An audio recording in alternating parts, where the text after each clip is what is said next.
देखो, आज question discussion के सीरीज में आज हम लोग स्टार्ट करेंगे सॉल्यूशन चैप्टर का क्वेश्चंस का डिस्कशन। इस सॉल्यूशन चैप्टर के क्वेश्चन के डिस्कशन में आपको है ना दो तीन पार्ट अलग अलग से डिस्कस करना होगा, जिसमें हम लोग पहला जो सेक्शन डिस्कस करेंगे वो सॉल्यूशन और उसके कंसंट्रेशन पे बेस्ट होगा। उस पर रिलेटेड तुम्हारा न्यूमेरिकल्स रहेगा, ये सब डिस्कशन है। सेकेंड पार्ट में जो हम लोग स्टार्ट करेंगे वो हमारा अलग अलग तरह का सॉल्यूट, जैसे गैस है, उस गैस का लिक्विड में सॉल्यूशन, उसके ऊपर हम लोग का डिस्कशन होगा। नेक्स्ट उसके बाद हम लोग धीरे धीरे आगे प्रोसेस करेंगे, रॉल्स लॉ आएगा, उसके बाद हम लोग का कॉलिगेटिव प्रॉपर्टी होगा।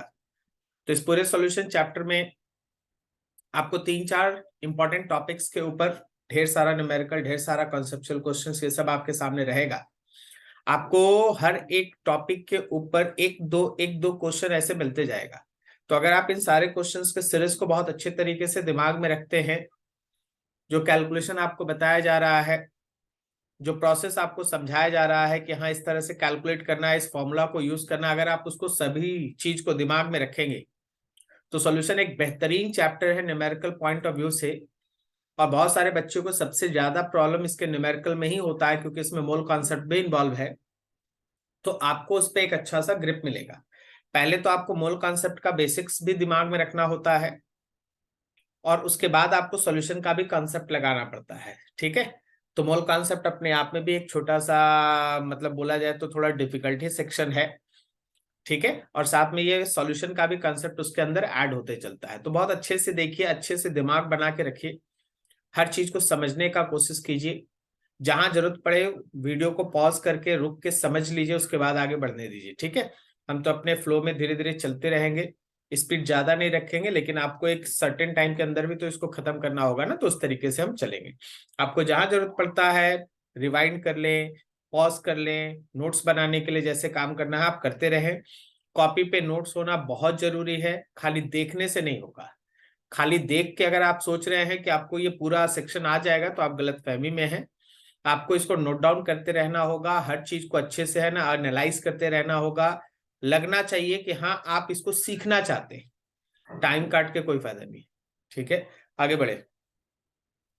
सबसे पहला क्वेश्चन है तुम्हारे पास, identify the phase of solute and solvent for a solution of amalgam of mercury with sodium. देखिए, कोई भी जब आप मेटल का एमलगम बनाते हैं, मेटल का एमलगम, तो हमेशा ध्यान रखना कि उसमें जो हमारा सॉल्यूट होता है that solute is liquid mercury, और जो सॉल्वेंट होता है वो मेटल होता है। जैसे अगर आप मर्क्यूरी सॉल्यूट को अगर आप मेटल सोडियम में डिसॉल्व कर देते हैं तो उससे सोडियम एमलगम बनता है। Zinc amalgam, sodium amalgam, zinc amalgam, इस तरह का कोई भी एमलगम अगर आप सुनते हैं तो उसमें जो हमारा मर्क्यूरी है, Hg है, वो लिक्विड फेज में होगा और ये सॉल्यूट है। उसमें जो हमारा मेटल है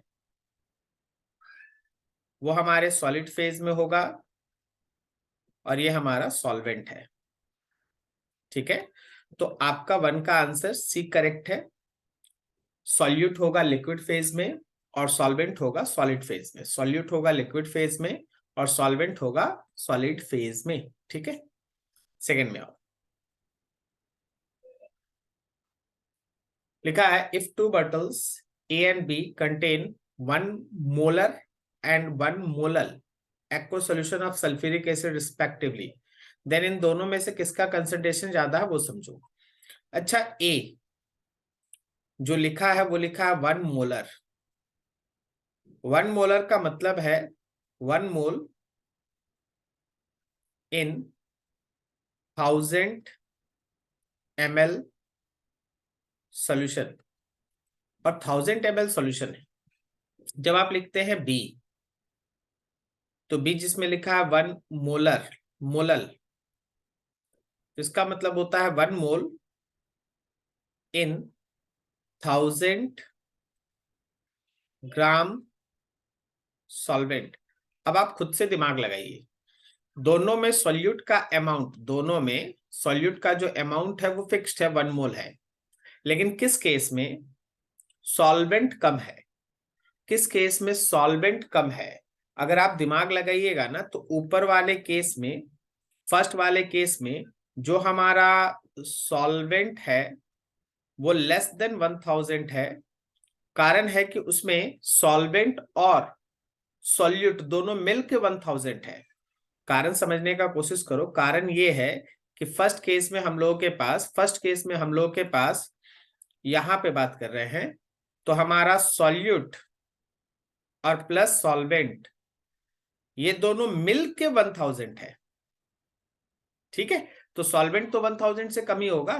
तो जिस केस में मेरा सॉल्वेंट कम है, जिस केस में सॉल्वेंट, देखो कोई भी कंसंट्रेशन टर्म आप पढ़ते हैं ना तो उसमें याद रखिएगा सॉल्यूट ऊपर और सॉल्वेंट या सॉल्यूशन नीचे होता है। सॉल्वेंट और सॉल्यूशन नीचे होता है। तो अगर दोनों केस में हम लोगों का सॉल्यूट सेम है, सॉल्यूट दोनों में 1 मोल है, तो जिस केस में सॉल्वेंट कम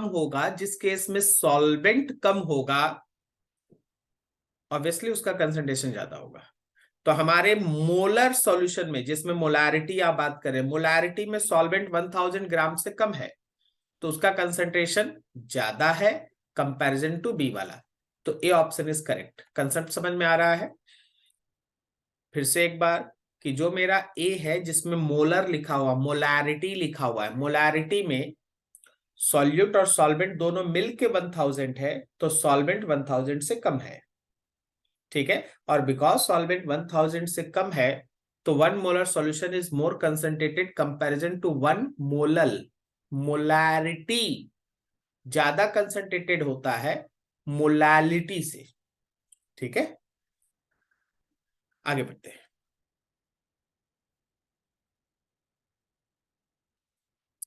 थर्ड में लिखा which of the following is dependent of temperature.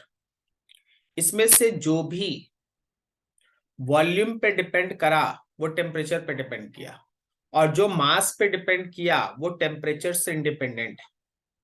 तो देखो, मास पे डिपेंड करने वाला मास टर्म्स आर इन, मास किस किस में है तो ए में है, सी में है और डी में, इन सब में मास है।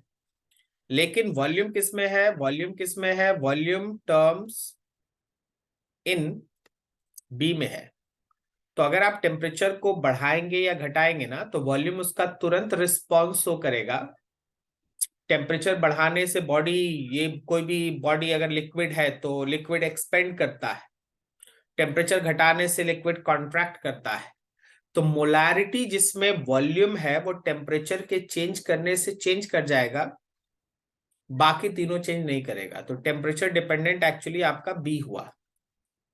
मोलारिटी इन्वॉल्व है, उसमें वॉल्यूम है, टेम्परेचर के बढ़ने से हमारा वॉल्यूम बढ़ता है, टेम्परेचर के घटने से हमारा वॉल्यूम घटता है, तो कंसंट्रेशन बदल जाएगा।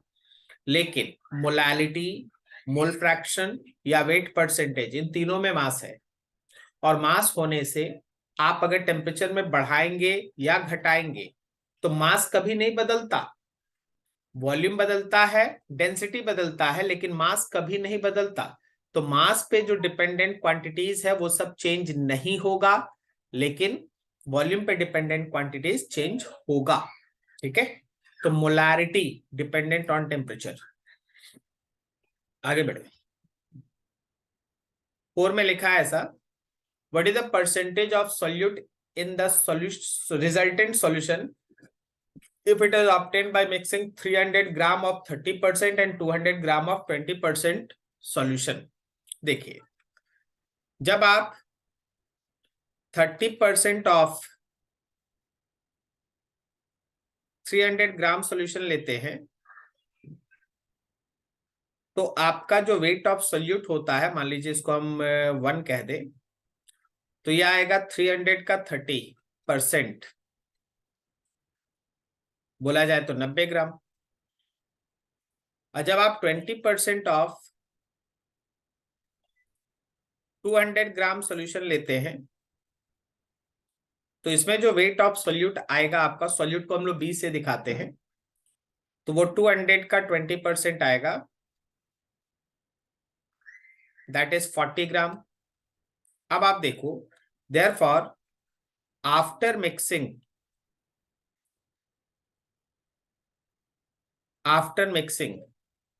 वेट ऑफ सॉल्यूट, अगर आप सॉल्यूट का टोटल वेट लेंगे तो दोनों जगह जो आप वेट कैलकुलेट किए हैं उसको जोड़ दीजिए, तो आपका 90 और plus 40 that is 130 gram solute आ जाएगा। ये हमारे टोटल सॉल्यूट का वेट है। अच्छा, जब आप दोनों को मिक्स कर रहे हैं तो हमारे सॉल्यूशन का टोटल वेट क्या है? वेट ऑफ सॉल्यूशन का टोटल वेट आप 300 ग्राम और 200 ग्राम को मिलाए हैं तो कुल मिला के 500 gram is the wait of solution. तो अगर आप फाइनल परसेंटेज लिखना चाहते हैं, फाइनल परसेंटेज ऑफ सॉल्यूट, तो आपको फाइनल वेट ऑफ सॉल्यूट लेना है, उसमें टोटल वेट ऑफ सॉल्यूशन से डिवाइड करके 100 से मल्टीप्लाई कर देना है, and you get that this will be equals to, ऊपर आ गया 130, नीचे आ गया 500 और इधर हम लोग का 100 ग्राम। सही है, तो ये डबल जीरो से ये डबल जीरो कटा, और 5 से अगर इस 130 को कट करोगे तो 26 आएगा। इसका मतलब है 26% is your answer for the resultant solution. 26% is the answer for resultant solution. Resultant solution जो है वो आपका 26% है, that is B option is there. Resultant solution जो है वो 26% कंसंट्रेटेड है। जब आप दो तरह के सॉल्यूशन को इस तरह से मिक्स करते हैं तो जैसा क्वेश्चन का डाटा रहता है, पूरे पैटर्न को एक साथ देखो, जैसा हमारे क्वेश्चन का डाटा रहता है उस हिसाब से आपको स्टेप बाय स्टेप काम करना है। पहले दिया था 300 ग्राम का 30%, उसका निकाल लिए वेट ऑफ सॉल्यूट। 200 ग्राम का 20% सॉल्यूशन था तो उसका 40 ग्राम निकाल लिए, फिर दोनों को जोड़ दिए तो हमको टोटल सॉल्यूट का वेट आ गया। टोटल सॉल्यूशन के वेट को निकाल लिए, उसमें सॉल्यूट का परसेंटेज हम लोग को फाइंड आउट करना था। सॉल्यूट का परसेंटेज हम लोग को फाइंड आउट करना था, तो टोटल वेट ऑफ सॉल्यूट जो 130 ग्राम आया, उसमें टोटल वेट ऑफ सॉल्यूशन जो 500 ग्राम आया, डिवाइड करके 100 से मल्टीप्लाई कर दिए for percentage of weight. 26% your answer. Clear है? बढ़िया, चलो आगे बढ़ते हैं।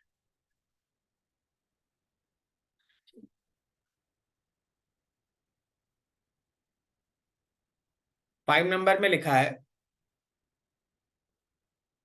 184 gram ethyl alcohol is mixed with 72 gram of water, the ratio of mole fraction. आप दोनों का मोल निकाले और फिर दोनों के मोल फ्रैक्शन को अलग अलग निकाले, बाद में उसका रेशियो निकाले। ठीक है, जरा देखिएगा, वैसे ध्यान से समझिएगा। जब आप बात करते हैं 184 gram of ethyl alcohol C2H5OH, तो इसका जब नंबर ऑफ मोल्स आप निकालेंगे, मान लीजिए इसको N1 लिखते हैं, तो नंबर ऑफ मोल्स में इसका देखो, नंबर ऑफ मोल्स का एक फॉर्मूला है ना, number of moles is equals to given mass by molar mass. ठीक है ना? मास को अगर हम लोग लिखते हैं तो हम लोग वेट में भी लिखते हैं, वेट बाय मोलर मास। ठीक है, मोलर मास। तो अब इसका वेट है 184 और इथाइल अल्कोहल का मोलर मास चलिए हम लोग निकाल के देखते हैं। 12 कार्बन, वैसा 2 कार्बन, हाइड्रोजन 6 है, 5 और 1 6, तो 1 × 6 और प्लस ऑक्सीजन का हो गया हम लोग का 16 ग्राम। इस टोटल को ऐड करोगे, इधर आ रहा 184 और नीचे आ रहा हम लोगों का 46, 12 दूनी 24 और 16 6 22, हाँ 46 आ रहा है। 46 से ये कट जाएगा 4 टाइम्स में, मतलब हमारे इथाइल अल्कोहल का 4 मोल है, मतलब हमारे इथाइल अल्कोहल का 4 मोल यहाँ मौजूद है, 4 मोल्स। अब आप आइए 72 ग्राम ऑफ वाटर ले लीजिए। 72 ग्राम ऑफ वाटर, जब आप पानी का 72 ग्राम लेंगे तो number of moles will be equals to 72 gram, और उसका मोलर मास आप सब जानते हैं 18 होता है। सीधा यहाँ कट गया, यहाँ भी आ गया 4 मोल। तो देखिए हम लोग दोनों का मोल यहाँ पे आप निकाल चुके हैं, और सबसे इंटरेस्टिंग बात यह है कि दोनों बराबर आ रहा है, तब तो आंसर 1:1 आएगा, लेकिन हम आपको प्रोसेस दिखा रहे हैं। अब आप इसके बाद अगर मोल फ्रैक्शन, अगर आप इसके बाद मोल फ्रैक्शन 1 निकालते, कहने का मतलब इथाइल अल्कोहल C2H5OH, तो आपको नंबर ऑफ मोल्स 1 लेना होगा, और नीचे आपका number of moles 1 plus number of moles 2 होगा। और अगर आप मोल फ्रैक्शन टू निकालते, कहने का मतलब चलो वाटर का मोल फ्रैक्शन निकालते, तो आपको ऊपर में नंबर ऑफ मोल्स 2 का लेना पड़ेगा और नीचे आपका N1 प्लस N2 होगा। ठीक है, तो आप दोनों का इंडिविजुअल नंबर ऑफ मोल से आराम से मोल फ्रैक्शन दोनों का निकाल सकते हैं। बिकॉज 4 मोल दिया है, तो आप अगर यहाँ सॉल्व करेंगे तो यहाँ पे आ जाएगा 4/8, दैट इज 1/2, और यहाँ पे भी आ जाएगा 4/8, दैट इज 1/2। लेकिन क्वेश्चन दोनों का मोल फ्रैक्शन नहीं पूछा है, इसलिए 1:2 आंसर मत दे देना। क्वेश्चन तुमसे बोला है, अकॉर्डिंग टू क्वेश्चन तुम अगर जाओगे तो तुमको मोल फ्रैक्शन इथाइल अल्कोहल में और जो मोल फ्रैक्शन हमारे वाटर का है और जो हमारे मोल फ्रैक्शन वाटर का है उसका रेशियो पूछा है। तो ऊपर भी 1/2 है और नीचे भी 1/2 है, and so your answer is 1:1। ठीक है, आपका आंसर होगा 1:1। क्लियर है? तो आपको इस कंसेप्ट से चलना है। हम आपको बताएं, यहाँ पे देखिए, यहाँ तो आंसर पहले से भी दिख रहा था क्योंकि दोनों का नंबर ऑफ मोल सेम आ गया था, और नंबर ऑफ मोल सेम आने से है ना चीज थोड़ा आसान हो गया था। लेकिन हम आपको पूरा प्रोसेस बना के दिखाएं कि कल अगर किसी न्यूमेरिकल में नंबर ऑफ मोल्स अलग अलग आ जाए तो आप गलती ना करें। और हम एक दो चीज आपको सावधानी सिखाते हैं। देखिए 1/2 दो बार आया, यहां भी आया, आप एक इसको ध्यान में रखिएगा, और एक यहां भी आया है, इसको ध्यान में रखिएगा। और एक चीज आप इस ऑप्शन पे ध्यान में रखिएगा, बहुत सारा बच्चा लोग क्या करेगा ना कि 1/2 निकाल के 1:2 निकाल के उसको लगेगा कि वही उसका आंसर है। ठीक है, और वो उस 1/2 को है ना टिक कर देगा, बनाने के बाद गलती कर देगा। लेकिन आप देखो यहाँ क्या लिखा था, रेशियो। वो हम लोग को क्या करना था, रेशियो निकालना था मोल फ्रैक्शंस का, दोनों के मोल फ्रैक्शन का रेशियो निकालना था। तो 1/2 और 1/2 का ratio that is 1:1 is your answer. D option is there. बनने के बाद गलती ना हो, हड़बड़ाए ना। इन सारे क्वेश्चंस को आपके सामने हम पूरे सॉल्यूशन में लेवल 1 के अंदर 75 क्वेश्चंस आपके साथ डिस्कस करेंगे, और आप अच्छा से अच्छा बुक भी उठाइएगा ना तो 75 क्वेश्चन जो हम आपको बताएंगे वो लगभग 90 से 95% क्वेश्चन किसी भी बुक का कवर कर देगा। लेकिन चीजों को समझना होगा। ऐसा नहीं कि इसका आंसर आप याद कर लिए डी होगा 1:1। कल जब आप इस वीडियो को वापस से रिपीट कर रहे हैं तो आप आंसर याद करके बैठे हुए, कोई काम नहीं आएगा। वो आंसर याद करना थोड़ी ना है, आपको तो मेथड सीखना है, आपको तो प्रोसेस सीखना है, आपको तो जहां गलती होता है, जहां हम तुमको रिमार्क करेंगे कि देखो ये गलती होता है, उसको समझना है। जैसे अभी हम तुमको क्या बोल रहे हैं कि बहुत कोई बना लेगा 1/2 और एक आंसर आएगा, वो देखेगा ऊपर 1/2 है, वो टिक कर देगा, हो गया गलती। वो क्वेश्चन ठीक से पढ़ा ही नहीं कि रेशियो निकालना था मोल फ्रैक्शन का। आपको इस पे काम करना है। और मेनली स्टूडेंट्स के साथ यही प्रॉब्लम होता है, नॉलेज सबके पास है, सबको जानता है कि मोल फ्रैक्शन का फॉर्मूला होता है number of moles of this by this total, वो सबको जानता है, लेकिन हड़बड़ी में दिमाग को कंट्रोल करके न्यूमेरिकल बना। जस्ट डू प्रैक्टिस, प्रैक्टिस करो, जितना प्रैक्टिस करोगे उतना सीखोगे। ठीक है, चलो ये चीज था, सही है।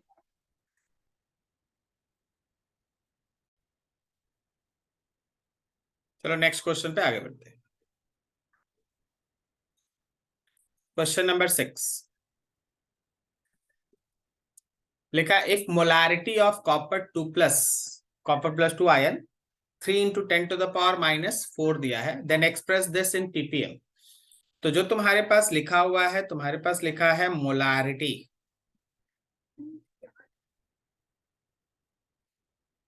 3 × 10⁻⁴, तो आप ऐसा माने ना कि this much mole is present in 1 litre of solution. 1 litre of solution, इतना मोल मौजूद है 1 लीटर ऑफ सोल्यूशन के अंदर, 1 लीटर में इतना मोल मौजूद है, ये मोलारिटी। इसको हम लोग पीपीएम में प्रोड्यूस करना चाहते हैं, इसको हम लोग पीपीएम में बदलना चाहते हैं, सही है। तो आप अगर पार्ट्स पर मिलियन टर्म को देखेंगे, पार्ट्स पर मिलियन टर्म को देखेंगे तो ये होता है weight of solute, weight of solution into 10⁻⁶। तो आप वेट ऑफ सॉल्यूट के जगह पे, वेट ऑफ सॉल्यूट के जगह पे आप अप्रोक्सीमेटली, बिकॉज ये नंबर काफी कम है, 3 × 10⁻⁴ है, वेट ऑफ सॉल्यूशन के जगह पे अगर आप चाहें तो वेट ऑफ सॉल्यूशन के जगह पे आपका एक, देखिए ये जो लीटर लिखा हुआ है ना, ये हमारा वॉल्यूम ऑफ सॉल्यूशन है 1000 ml, ठीक है। लेकिन आप ऐसे समझो, आप इस तरह से समझो, बिकॉज ये वैल्यू बहुत कम है, 3 × 10⁻⁴। जब ये वैल्यू काफी कम होता है ना, जब ये अमाउंट सॉल्यूट का काफी कम होता है, अमाउंट सॉल्यूट का काफी कम होता है, तो आप मोल लिखिए, आप वेट लिखिए, अप्रोक्सीमेटली सेम आंसर आता है। तो कैलकुलेशन में जिस तरह से हम आपके सामने देख पा रहे हैं, सीधा सीधा जो वॉल्यूम ऑफ सॉल्यूशन है इसी को आप वेट ऑफ सॉल्यूशन भी ले सकते हैं, ठीक है ना, इसी को आप वेट ऑफ सॉल्यूशन भी ले सकते हैं। तो weight of solution is 1000 and here it is 10⁻⁶। ये कुल मिला के आ रहा 3 × 10⁻⁻1, या यू कहो कि ये आ रहा हम लोगों का 0.3। सही है। तो एकदम इजी गोइंग चाहिए। देखिए जब भी मोलैलिटी या मोलारिटी को, जब भी मोलैलिटी या मोलारिटी को पीपीएम में बदलना हो, पार्ट्स पर मिलियन में उसी कंसंट्रेशन को मेनली बदला जाता है जिसमें सॉल्यूट का अमाउंट हमारे सॉल्वेंट के अमाउंट से काफी कम। जब आपके पास लिखा है 3 × 10⁻⁴, 3 × 10⁻⁴, तो आप खुद समझ लीजिए कि हाँ ये जो वैल्यू है वो 10⁻⁴ आपको हिंट करता है कि सॉल्यूट काफी कम है। अब कोई मेरे साथ एक दो क्रॉस क्वेश्चन भी हो सकता है कि सर मोलारिटी का मतलब इतना मोल पर लीटर होता है, लेकिन आप वेट के जगह पे वही डाटा ले लिए। देखिए हमको वहां ऑप्शन में 0.3 दिखाई दे रहा था, सही है, 0.3। अब अगर आप वहां से हमको देख के चलेंगे ना, तो जो हम फिर से आपको एक चीज बोल रहे हैं, जब हमारे पीपीएम का बात हो तो जो हमारा वेट ऑफ सॉल्यूट होगा, वेट ऑफ सॉल्यूट होगा वो काफी कम होगा, वेरी स्मॉल लिखना चाहिए, वेरी स्मॉल। जो हमारा वेट ऑफ सॉल्वेंट होगा या वेट ऑफ सॉल्यूशन होगा ये अप्रोक्सीमेटली सेम होगा और काफी बड़ा होगा, वेरी वेरी लार्ज अमाउंट होगा। तो आप ऐसे केस में कैलकुलेशन के लिए कभी आप वेट ले सकते हैं, कभी आपका नंबर ऑफ मोल्स रहेगा तो उसको वेट में कैलकुलेट करना पड़ेगा। हम ये बिल्कुल नहीं बोल रहे हैं कि हमेशा नंबर ऑफ मोल्स को वेट में बराबर लिख दो, लेकिन जब ये डाटा काफी कम रहता है तो आपको ऑप्शन के हिसाब से थोड़ा एडजस्टमेंट करना पड़ता है, ठीक है। जैसे हम यहाँ पे देखें कि हाँ मेरे पास 0.3 ऑप्शन अवेलेबल था, तो हम सीधा सीधा जो नंबर ऑफ मोल्स था उसको वेट लेके सॉल्व कर दिए। अगर आप इसको नंबर ऑफ मोल्स को पूरा परफेक्ट वे से वेट में बदलेंगे तो देखिए क्या आएगा, हम आपको वो भी दिखा देते हैं। अगर आप नंबर ऑफ, चलिए हम आपको यहाँ दूसरा चीज दिखा रहे हैं। देखिए जब आप बोल रहे हैं मोलैरिटी और वो आप बोल रहे हैं 3 × 10⁻⁴, तो इसका मतलब ये होता है कितना मोल पर लीटर ऑफ सॉल्यूशन। तो अब आप यहां से अगर वेट ऑफ सॉल्यूट लिखेंगे तो आपका जो नंबर ऑफ मोल्स है उसको सॉल्यूट के मोलर मास, जैसे कॉपर है तो 63.5 से मल्टीप्लाई करना पड़ेगा। अब आप यहाँ पे ये अप्रोक्सीमेटली कितना आ रहा, 15 का 5, एक लगा 3 3 9 10 का 0 18 19, इतना इंटू 10⁻⁻⁴ आ रहा है, ठीक है, इतना ग्राम आएगा, ग्राम आएगा। अब अगर हम लोग यहाँ पे वॉल्यूम ऑफ सॉल्यूशन देखें तो वो 1000 ml है, लेकिन जैसा हम बोल रहे हैं कि हमारा सॉल्यूट काफी कम है, सॉल्वेंट बहुत ज्यादा है, तो जो वॉल्यूम ऑफ सॉल्यूशन आया, डेंसिटी ऑफ सॉल्यूशन 1 मान ले हम लोग, 1 ग्राम पर ml। सर क्यों माने 1 ग्राम पर ml, दिया हुआ तो नहीं है। तो देखो कोई भी सॉल्यूशन जब बनता है ना, देखिए यही सब सॉल्यूशन में कुछ ऐसा स्टेटमेंट है जिसको आपको दिमाग में बैठाना होगा। सॉल्यूशन जब बनता है और केवल क्वेश्चन में सॉल्यूट का बात है, सॉल्वेंट के बारे में कुछ अलग से इंफॉर्मेशन नहीं है, तो आप खुद पानी मान के चलेंगे, वाटर। अब अगर मेरा सॉल्यूट काफी कम है, ये काफी कम है, वेरी स्मॉल है, ये काफी कम है, तो याद रखिएगा कि सॉल्यूशन का जो वेट है वही हमारे सॉल्वेंट का भी वेट है, पूरा का पूरा पानी है क्योंकि सॉल्यूट काफी कम है। तो ऐसे केस में अगर आप यहां से वेट ऑफ सॉल्यूशन निकालते हैं तो वॉल्यूम ऑफ सॉल्यूशन और डेंसिटी ऑफ सॉल्यूशन को मल्टीप्लाई करेंगे। जैसे ही आप मल्टीप्लाई करेंगे इट कम्स टू बी 1000 ग्राम। ठीक है, अब यहां से अगर आप पीपीएम निकालें, इस डाटा को यूज करके अगर आप पीपीएम कंसंट्रेशन निकालें, तो आपके पास आया वेट ऑफ सोल्यूट, आपके पास आया वेट ऑफ सोल्यूशन इंटू 10⁻⁶। तो वेट ऑफ सोल्यूट में इस बार आएगा 190.5 इंटू 10⁻⁻4, नीचे आएगा 10⁻3 और यहां आएगा 10⁻6। अब आप इसको सॉल्व कीजिए, तो क्या ये 190.5 इंटू 10⁻⁻1 है, इंटू 10⁻⁻1 है, इसका मतलब 19.05 आना चाहिए पीपीएम। अब आइए आप ऑप्शन देखिए, आइए आप ऑप्शन देखिए, सारे के सारे ऑप्शंस को मैच कीजिए। कब कैसे बनाना है इसका भी दिमाग आपके पास होना चाहिए। आप एक ही रिजिड वे से है ना हर न्यूमेरिकल को सॉल्व नहीं कर सकते, ऑप्शन मैच नहीं करेगा। अब इस क्वेश्चन में देखिए आप, क्या कहीं भी 19.05 ऑप्शन में कहीं दिख रहा है? अगर हमको ऐसा ऑप्शन दिखता ना पहले से, तब हम क्या करते कि ये मोल जो था उसको वेट में बदल के काम करते। लेकिन हमको ऊपर दिख ही रहा है सब बहुत पैटर्न वाइज कि हाँ यहाँ 0.3 0.2 ऐसा है, तो जो हमारा मोल दिया है ना उसी को वेट लेके बना देना है, मोल को ही वेट लेके बना देना है। ठीक है, पीपीएम कंसिडर पार्ट्स पर मिलियन, पार्ट्स पर मिलियन। अगर आप 10⁻3 में बोल रहे हैं 3 इंटू, सुनिए मोलैरिटी क्या है, मोलैरिटी क्या है, मोलैरिटी ये है कि 10⁻3 पार्ट अगर सॉल्यूशन का है तो उसमें सॉल्यूट का कितना मोल मौजूद है। कंसेप्ट समझो, फिर से हम रोक रहे वीडियो को, देखिए बनने का बात अलग है, बन तो 1 मिनट में गया, लेकिन कंसेप्ट मोलैरिटी क्या है, परसेंटेज क्या है। परसेंटेज बताता है कि भाई 10⁻2 पार्ट अगर सॉल्यूशन का लेंगे तो उसमें सॉल्यूट कितना मौजूद होगा, परसेंटेज है 10⁻2 में। मोलैरिटी क्या है कि 10⁻3 पार्ट अगर सॉल्यूशन का लेंगे तो सॉल्यूट का कितना मोल मौजूद है। पार्ट्स पर मिलियन क्या है कि 10⁻6 पार्ट अगर सॉल्यूशन का लेंगे तो सॉल्यूट कितना मौजूद है। हम बोले सॉल्यूट कितना मौजूद है। अब सॉल्यूट कितना मौजूद है इसका आंसर आप सॉल्यूट के वेट से दे सकते हैं, इसका आंसर आप सॉल्यूट के मोल से भी दे सकते हैं। जैसे इस क्वेश्चन में हम लोग मोल मोल खेले, तो इसका मतलब हम ये बता रहे हैं कि 1 मिलियन पार्ट ऑफ सॉल्यूशन में 0.3 मोल सॉल्यूट का मौजूद है। ठीक है, तो आपको ये समझना पड़ेगा, ये जो आपका आंसर आया है इसका यूनिट अगर कोई हमसे बोल दे लिखने के लिए, तो हम इसका यूनिट लिखेंगे मोल पर मिलियन, इतना मोल पर मिलियन। अच्छा, कोई अगर हमको इसका आंसर, इसका यूनिट बोल देगा लिखने के लिए, ये जो लिखा हुआ है ऊपर में, हम वहां बोलेंगे 3 इंटू 10⁻⁻4, तो हम यहां बोलेंगे मोल पर 1000, हम यही बोलेंगे मोल पर 1000 बोलेंगे, और यहां बोलेंगे मोल पर मिलियन, पार्ट्स पर मिलियन। क्लियर है?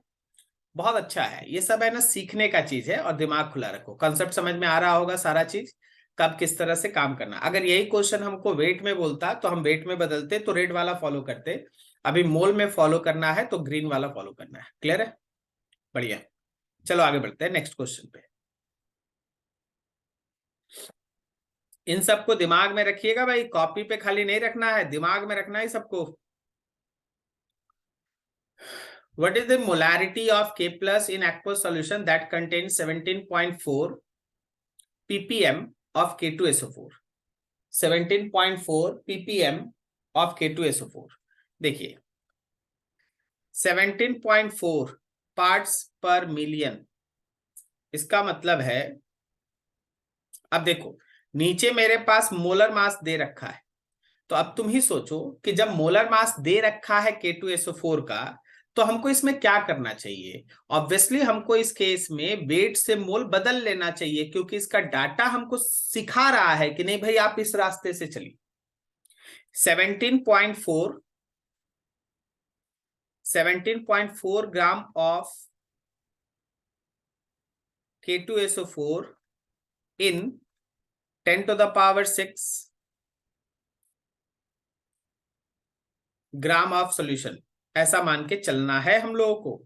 17.4 gram of K2SO4 in 10 to the power 6 gram of solution, ऐसा मान के चलना है हम लोगों को। और जब आप इस डाटा को देखिएगा तो आप ऐसे समझ लीजिए कि वेट ऑफ सॉल्यूट आपका 17.4 ग्राम हो गया, और जो हमारा वेट ऑफ सॉल्यूशन है वो 10 टू द पावर 6 ग्राम हो गया, which is much greater than weight of solute, million. ठीक है, 10 टू द पावर 6, मतलब हमारे पास सॉल्यूशन का वेट काफी ज्यादा है। अच्छा, अगर सॉल्यूशन का वेट काफी ज्यादा और आप देख रहे हैं कि यहाँ पे एक्वस सॉल्यूशन लिखा है, तो पानी ही होगा, ठीक है ना, वाटर होगा। और वाटर अगर होगा तो आपको एक तरह से डेंसिटी ऑफ सॉल्यूशन मालूम है कि 1 ग्राम पर ml होता है। तो अगर हम तुमसे बोले कि वॉल्यूम ऑफ सॉल्यूशन लिखो, तो जो हमारा वेट ऑफ सॉल्यूशन है उसमें डेंसिटी ऑफ सॉल्यूशन से डिवाइड करोगे तो ये 10 टू द पावर 6 ml आ जाएगा, 10 टू द पावर 6 ml आ जाएगा। तैयारी देख रहे हो, एकदम आराम से समझो। तैयारी देखो, तैयारी न्यूमेरिकल बनने का तैयारी हो रहा है, अभी बन थोड़ी ना रहा, अभी बनने का तैयारी हो रहा है। सबसे पहले इस चीज को डिकोड किए कि आखिर ये 17.4 जो लिखा है, 17.4 ppm जो लिखा है, उसका मतलब क्या है। तो 17.4 ग्राम K2SO4 लेना है 10 to the power 6 gram solution में। फिर वहां से WB लिख लिए और WB WS लिख लिए। WS में 10 टू द पावर 6 दिखा, 1 मिलियन दिखा, पता चल गया कि हाँ ये सॉल्यूट के वेट से काफी ज्यादा है, और सब पानी होगा। पानी है तो उसका डेंसिटी है 1 ग्राम पर ml। जब उसका डेंसिटी मालूम चल गया तो वॉल्यूम निकाल लिए। अब वॉल्यूम पता चल गया अभी तक, तो क्या हम यहां से मोलैरिटी लिख सकते हैं ऐसे। मोलैरिटी का फॉर्मूला आप पढ़े हो, weight of solute into 1000 by molar mass of solute and volume of solution. तो वेट ऑफ सोल्यूट है हम लोग का 17.4 इंटू 1000, और मोलर मास हम देखें 174 लिखा हुआ है, इंटू वॉल्यूम ऑफ सोल्यूशन हो गया 10 टू द पावर 6।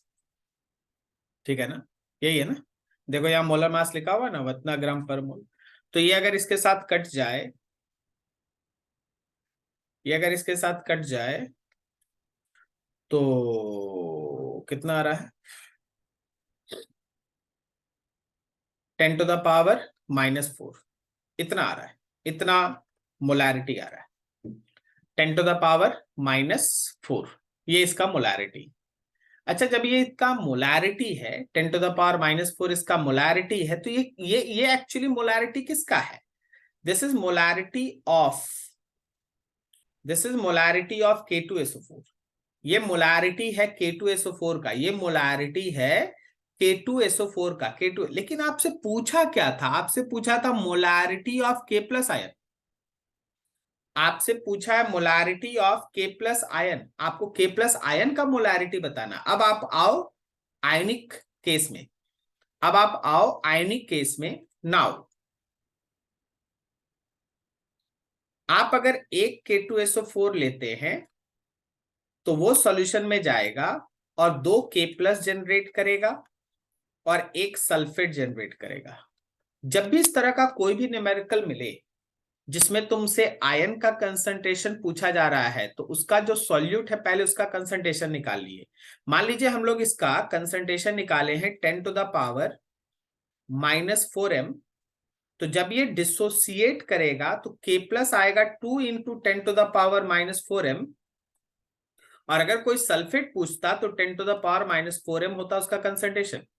तो अभी तुमसे कोई पूछा है कि भाई K+ का कंसंट्रेशन बताओ, this is K+ concentration, this is concentration of K+, ये आपके K+ का कंसंट्रेशन है 2 into 10 to the power -4m। कारण क्या है, कारण बहुत सिंपल है कि एक K2SO4 जब टूटेगा तो 2 K+ बनेगा। तो अगर 10 to the power -4m concentration है K2SO4 का, एक एक आंसर समझते जाइएगा, ठीक है, एक एक आंसर। इसी एक क्वेश्चन में 4 तरह का क्वेश्चन पूछा जा सकता है। आपसे कोई पूछेगा K2SO4 का कंसंट्रेशन, तो आंसर है 10 टू द पावर -4।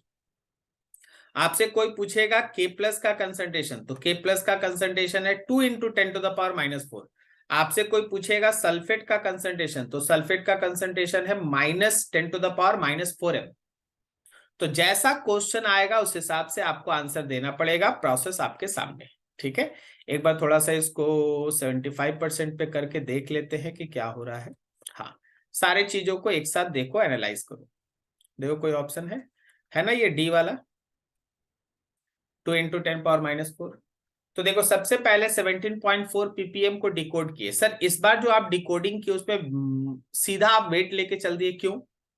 क्योंकि हम यहाँ पे डाटा देखे कि मोलर मास में दिया हुआ, मोलर मास दिया हुआ, इसका मतलब ऑब्वियसली हमको यहाँ पर मोल में बदलना होगा। ठीक है, तो what is the molarity of K plus in aqueous solution that contains 17.4 ppm। तो 17.4 ppm का पहले मतलब समझाया गया। 17.4 gram of K2SO4 in 10 to the power 6 gram of solution. वहां से वेट ऑफ सॉल्यूट, K2SO4 हमारा सॉल्यूट है, तो K2SO4 का जो वेट है वो वेट ऑफ सॉल्यूट है, तो W भी आया।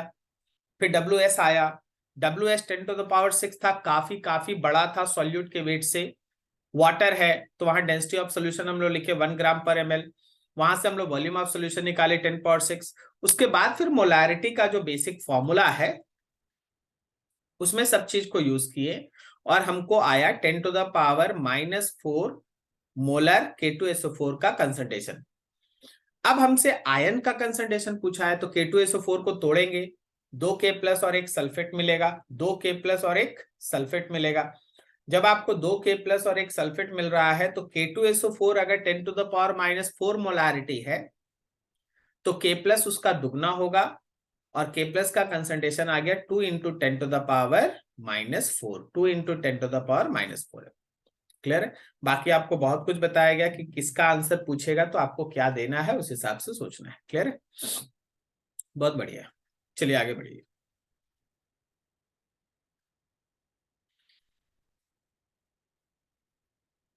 Question number 8, the molarity of H2SO4 solution. Molarity निकालना है H2SO4 सॉल्यूशन का, जिसका डेंसिटी हमारे क्वेश्चन में मेंशन है। डेंसिटी है 1.84 ग्राम पर cc at 35 and contain 98% by weight. चलिए स्टेटमेंट्स को समझिए। जब तुम्हारे क्वेश्चन में कोई लिख के बता रहा 98% H2SO4, वो भी बाय वेट, तो ये आपको बहुत सारा इंफॉर्मेशन दे रहा है। वो आपको बता रहा है कि देखिए भाई, वेट ऑफ सोल्यूट अगर आपको लेना है तो वो 98 ग्राम होगा, वेट ऑफ सॉल्यूशन अगर आपको लेना है तो वो 100 ग्राम होगा। डेंसिटी ऑफ सॉल्यूशन आपके क्वेश्चन में मेंशन है, डेंसिटी ऑफ सॉल्यूशन क्वेश्चन में मेंशन है 1.84 ग्राम पर सेंटीमीटर क्यूब। सेंटीमीटर क्यूब मतलब मिलीलीटर। और आपको इन सब डाटा को यूज करके मोलैरिटी निकालना है। इन सब डाटा को यूज करके मोलैरिटी निकालना है। ठीक है, अब आप सबसे अच्छा तरीका क्या होता है ना कि जिस चीज को फाइंड आउट करना है उसका एक बार फॉर्मूला लिख लो, ताकि तुम्हारे दिमाग में रखे कि क्या दिया हुआ है और क्या हमको कैलकुलेट करना है। WB into 1000 by molar mass of B and volume of solution in ml। सही है ना? अब देखो इसमें WB मालूम है, H2SO4 का मोलर मास भी सबको मालूम होता है। मोलर मास अगर H2SO4 का बोला जाए तो 98 ग्राम। सही है, अब आपको वॉल्यूम ऑफ सॉल्यूशन लिखना है।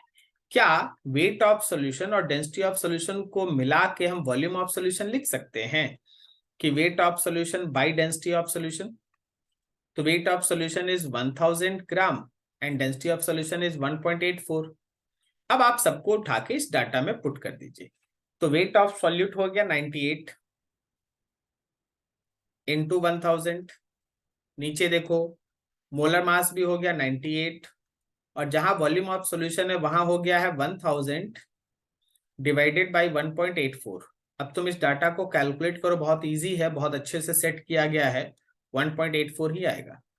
तो 1.84 मोलैरिटी आया। जो हमारा मोलैरिटी है वो मोलैरिटी आया 1.84। 1.84 इसका यूनिट होगा मोल पर लीटर। तो आपके इस क्वेश्चन का आंसर है 1.84 मोल पर लीटर मोलैरिटी। 1.84 मोल पर लीटर मोलैरिटी। ठीक है, समझने का कोशिश करें, जो जो डाटा दिया है उसको बहुत इजी वे से अपने दिमाग में बैठाने का कोशिश करें। क्लियर है? अभी तो बस छोटा छोटा क्वेश्चन पे स्टार्ट है, आगे जाके थोड़ा और टिपिकल होते जाएगा। तो अभी से सब कुछ पर ध्यान लगाना। देखिए, मोलैरिटी था H2SO4 सॉल्यूशन का which has a density of 1.84 gram per cc at 35 and contain 98% by weight। ठीक है, आगे डाटा सब मेंशन है। तो सबसे पहले 98% H2SO4 का मतलब क्या होता है बाई वेट, वो निकाला गया। बताया गया कि हाँ वेट ऑफ सोल्यूट क्या है, वेट ऑफ सोल्यूशन क्या है, डेंसिटी ऑफ सोल्यूशन क्या है, और हमारा मोलर मास सोल्यूट का कितना है H2SO4 98 ग्राम, याद रखना। अब मोलैरिटी जिस चीज को निकालना था उसका फॉर्मूला लिखा गया, यूनिट होता है इसका मोल पर लीटर। और डाटा देखा गया कि कौन है कौन नहीं है। तो कौन नहीं मिल रहा था, वॉल्यूम ऑफ सॉल्यूशन, उसको हम लोग यहां से निकाल लिए और उसको रख के बस छोटा सा कैलकुलेशन किए, सब कटने वाला था, कट गया, आंसर आ गया आपका। ठीक है, ये चीज। अच्छा, एक चीज हम यहाँ पूछना चाहेंगे, उस पर थोड़ा सा बताइएगा सोच के थोड़ा। यहाँ टेम्परेचर क्यों मेंशन है? यहाँ टेम्परेचर क्यों मेंशन है? यहाँ टेम्परेचर मेंशन है क्वेश्चन नंबर 3 के कारण। क्वेश्चन नंबर 3 में एक बात बोला गया था आपसे, एक बात पूछा गया था एक्चुअली आपसे, which of the following is dependent of temperature. आप जो सॉल्यूशन का टेम्परेचर निकाल रहे हैं ना, वो मोलैरिटी में निकाल रहे हैं। तो मोलैरिटी में जो भी आप आंसर लाएंगे अभी, वो इसी टेम्परेचर पे सेटिस्फाइड करेगा। अगर आपका टेम्परेचर में एक सिग्निफिकेंट चेंज हो जाए, बहुत ज्यादा बढ़ जाए या बहुत ज्यादा घट जाए, तो इवेंट डाटा सब यही रहेगा, लेकिन आपका कैलकुलेशन है ना, मतलब आंसर अलग आ जाएगा। सही है? तो आप इन बातों को समझिए। जब भी मोलैरिटी रहता है ना, तो वो टेम्परेचर के साथ होता है। क्यों? उसमें वॉल्यूम है, एक्सपेंशन होगा, इस सब तरीके से क्वेश्चन सेट होता है। अब बहुत कोई यहाँ परेशान हो जाता है कि सर 35 डिग्री सी दिया है, उसका आप न्यूमेरिकल में यूज ही नहीं करें। अरे भाई, यूज क्यों करेंगे? वो तो तुमको इसलिए दिया गया है ताकि बताया जा सके कि आप जो डाटा अभी हम अवेलेबल कराए हैं क्वेश्चन में, वो 35 डिग्री सी पे कराए हैं। अगर आप कल कोई न्यूमेरिकल 45 या 55 पे बनाएंगे या 5 डिग्री पे बनाएंगे, तो उसका डेंसिटी जरूरी नहीं है कि 1.84 रहे। जो डेंसिटी मेंशन है हमारे H2SO4 का, वो जरूरी नहीं है 1.84 रहे, वो बदल जाएगा। तो कल आप ये मत बोलिएगा कि मेरा क्वेश्चन जो हम दिए है वो गलत है, वो हाँ वाला सही है। टेम्परेचर बदलने से डेंसिटी बदलता है, वॉल्यूम बदलता है, मोलैरिटी बदलेगा। सही है? चलो आगे बढ़े।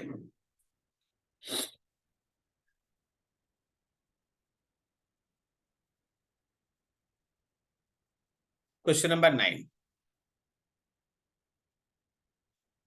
The molarity of a solution obtained by mixing 750 ml of 0.5 molar HCl and 250 ml of 2 molar HCl। अब देखिए, जब भी आप दो एसिड्स को मिक्स करते हैं, तो मिक्सचर का मोलारिटी निकालने का कंसेप्ट आपको थ्योरी के क्लास में बताया गया था। ठीक है ना? जब आप एक एसिड को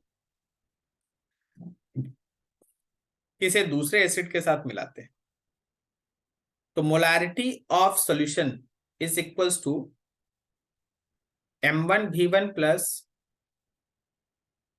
M2V2 divided by V1 plus V2। इस कंसेप्ट को यूज करना है। तो मोलारिटी वन कितना हो गया भाई? 0.5। उसका वॉल्यूम कितना हो गया? 750। प्लस मोलारिटी 2 कितना है? 2। उसका वॉल्यूम कितना है? 250। नीचे हम लोग दोनों वॉल्यूम को ऐड करें, दोनों वॉल्यूम को ऐड किए, 750 को 250 के साथ ऐड किए। ठीक है, अब ये वैल्यू आ गया ऊपर में, जो कैलकुलेशन करना पड़ेगा आपको।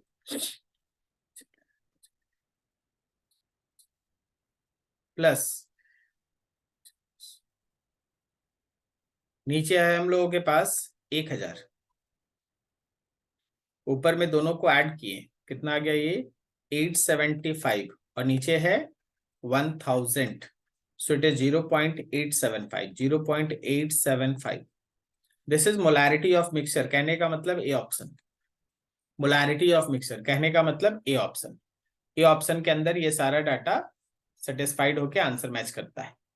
ठीक है. जब आप दो एसिड्स को आपस में, या दो या दो से अधिक एसिड्स को आपस में मिलाएंगे तो पूरे मिक्सचर का जो मोलारिटी है वो इसी कंसेप्ट से निकलता है, M1V1 प्लस M2V2. अगर तुम इसको और अच्छे से लिखना चाहो तो हम इसमें दो तीन चीज आपको सिखाना चाहेंगे. ये M1V1 क्या है ना, तो वो नंबर ऑफ मोल्स है फर्स्ट एसिड का. N2V2 क्या है, तो ये नंबर ऑफ मोल्स है सेकेंड एसिड का, और आप टोटल वॉल्यूम ऑफ मिक्सचर से डिवाइड कर रहे हैं. मोलारिटी का फॉर्मूला भी यही होता है, number of moles by volume. तो आप जब दो एसिड्स को मिला रहे हैं तो इस एसिड का नंबर ऑफ मोल्स M1V1, इस एसिड का नंबर ऑफ मोल्स M2V2, दोनों को जोड़ दिए, पूरे सॉल्यूशन का नंबर ऑफ मोल्स मिल गया, डिवाइड कर दिए वॉल्यूम ऑफ सॉल्यूशन से. ठीक है. अगर हमारे पास हम इसका और भी बहुत सारा फॉर्म लिख रहे हैं. ठीक है, हम परेशान नहीं कर रहे हैं, हम इसका अलग अलग फॉर्म आपको बता रहे हैं. हाँ, क्लियर, थोड़ा ध्यान रखना.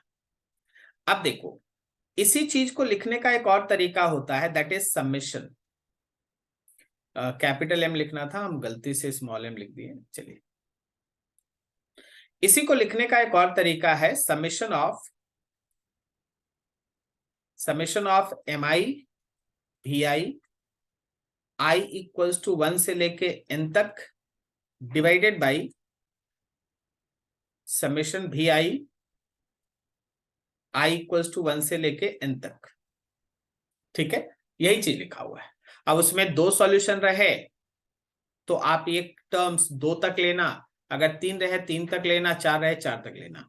और इसको लिखने का क्या तरीका बन सकता है, लिख सकते हैं हम लोग summation number of moles I equals to 1 से लेके n तक, ये ऊपर वाला हो गया टर्म, और नीचे वाला टर्म हो गया summation volume I equals to 1 से लेके I इक्वल्स टू n तक.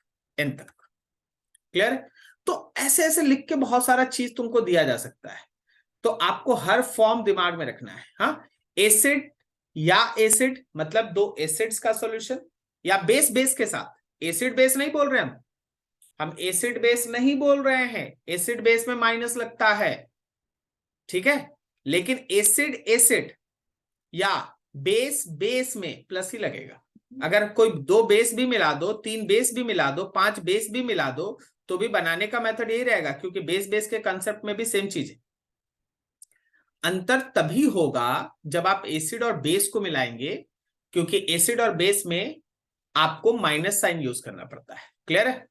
दोनों को सब्सट्रैक्ट करना पड़ता है ऐड करने के जगह पर. क्लियर है. चलो, बहुत बढ़िया, आगे बढ़ो. एक एक करके धीरे धीरे आगे बढ़ते रहिए, कंसेप्ट क्लियर रखिए, कैलकुलेशन करते रहिए, यही सब तो चीज. तो question number 10, 6.02 into 10 power 20 molecules of urea are present in 100 ml of its solution. The concentration. सबसे इजी, सबसे पहले हम नंबर ऑफ मोल्स निकालेंगे सॉल्यूट का. सॉल्यूट बोलो तो यूरिया. और इस बार नंबर ऑफ मोल्स निकालने के लिए हम यूज करेंगे given number of particles. Number of moles निकालने के लिए हम यूज करेंगे given number of particles divided by Avogadro's number.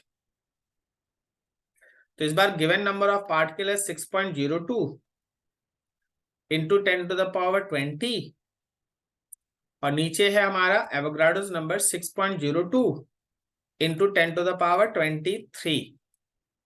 सही है. दोनों को सॉल्व कर दिए, that comes to be 10 to the power -3. इतना मोल आ गया. अच्छा, इतना मोल आ गया. अब आपके पास वॉल्यूम ऑफ सॉल्यूशन भी दिया हुआ है 100 ml. तो 100 ml can be written as 0.1 litre. तो आप मोलारिटी का एक फॉर्मूला ये भी तो पढ़े हैं ना, कि number of moles of solute by volume of solution in litres. तो नंबर ऑफ मोल्स हमारे सोल्यूट का आ गया, that is 10 to the power -3, और जो हमारा वॉल्यूम ऑफ सॉल्यूशन आ गया, that volume of solution is 10 to the power -1. 0.1 that is 10 power -1, so it is 10 to the power -2. या फिर बोलो तो 0.01 m, 0.01 m, that B option is there. 0.01 m, that B option is there. Clear है? तो ऐसे चीज चल रहा है। इस बार नंबर ऑफ मोल्स निकालना था नंबर ऑफ पार्टिकल्स से। देखो नंबर ऑफ पार्टिकल्स दिया है 6.02 इंटू 10⁻20 मॉलिक्यूल्स ऑफ यूरिया। तो गिवन नंबर ऑफ पार्टिकल को एवोगाड्रोस नंबर से डिवाइड करेंगे तो वो नंबर ऑफ मोल्स हो जाता है, 10⁻³ मोल्स हो गया। फिर वहां पे वॉल्यूम ऑफ सॉल्यूशन दिया हुआ था 100 ml, लीटर में बदल लिया और सीधा मोलारिटी का ये फॉर्मूला लगाएं, आपके पास आंसर। Is this clear? बिल्कुल सही है। थोड़ा सा और आगे बढ़िए।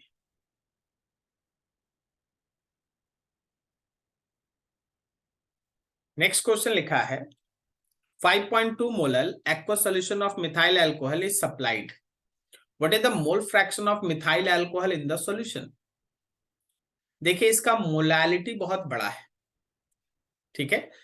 तो जब लिखा है 5.2 मोलल तो इसका मतलब है कि नंबर ऑफ मोल्स जो हमारे, अच्छा देखिएगा, नंबर ऑफ मोल जो हमारे सॉल्यूट का है बी, वह है 5.2 मोल।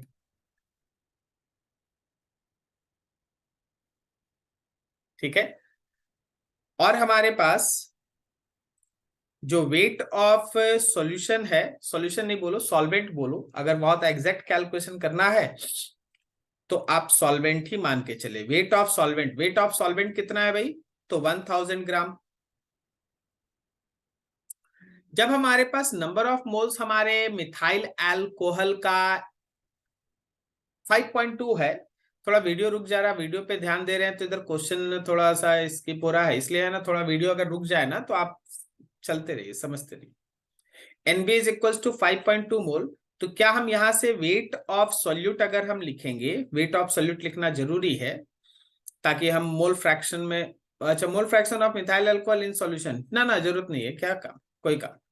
तो देखिए वेट ऑफ सॉल्वेंट तो हमको मिल गया ना 1000 ml। वेट ऑफ सॉल्वेंट अगर मिल गया तो वेट ऑफ सॉल्वेंट से हम लोग number of moles of solvent निकालेंगे which is equals to weight of solvent, और बिकॉज पानी होता है तो उसका मोलर मास 18, तो 1000 और नीचे 18 से डिवाइड किया, दैट इज 55.5 मोल्स। तो अब आपको दो चीज मिल गया, हमको तो मोल फ्रैक्शन चाहिए, आपको दोनों चीज मिल गया। एक आपको नंबर ऑफ मोल सॉल्यूट का मिल गया, हम यहाँ पे एक बार फ्रेश डाटा फिर से लिख ले रहे हैं। हमको नंबर ऑफ मोल सॉल्यूट का मिल गया 5.2 मोल, और हमको नंबर ऑफ मोल सॉल्वेंट का भी मिल गया 55.5 मोल। जब दोनों मोल मिल गया और आपको निकालना mole fraction of methyl alcohol, methyl alcohol का मोल फ्रैक्शन चाहिए, मिथाइल अल्कोहल का मोल फ्रैक्शन चाहिए। इसका मतलब मोल फ्रैक्शन अगर हमसे कोई बोले मिथाइल अल्कोहल का निकालो CH3OH, इसका मतलब सॉल्यूट का मोल फ्रैक्शन निकालना है। तो number of moles of solute divided by number of moles of solute plus number of moles of solvent.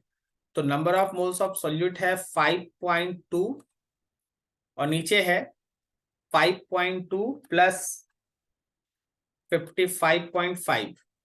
सो ऊपर वाला 5.2 रहा और नीचे हो गया 60.7। अप्रोक्सीमेटली सॉल्व करें तो 0.8 के आसपास आएगा, 8×6 = 48, 0.8 के आसपास। हाँ ये वाला सी वाला ऑप्शन, सी वाला ऑप्शन 0.08 के आसपास, ठीक है। तो that your answer is approximately 0.086, ये मोल फ्रैक्शन।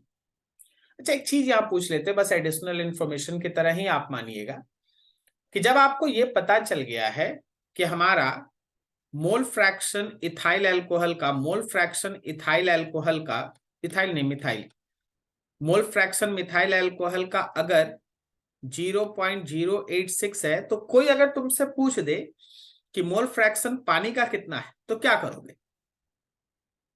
मोल फ्रैक्शन पानी का कितना है, कोई क्या करोगे? तो क्या हम लोग उस केस में 1 में से इसको सब्सट्रैक्ट कर देंगे, 1 minus mole fraction of methyl alcohol, तो 1 माइनस 0.086, ये आ जाएगा आपका वाटर का मोल फ्रैक्शन, ये आ जाएगा आपके वाटर का मोल फ्रैक्शन। क्लियर है? बहुत बढ़िया, ठीक है, सही। चलो ये था तुम्हारा याद। सेक्शन को ध्यान से रखिएगा, हर डाटा को बहुत इजी गोइंग है ना, एनालाइज कीजिए, बस समझते चलिए, ठीक है।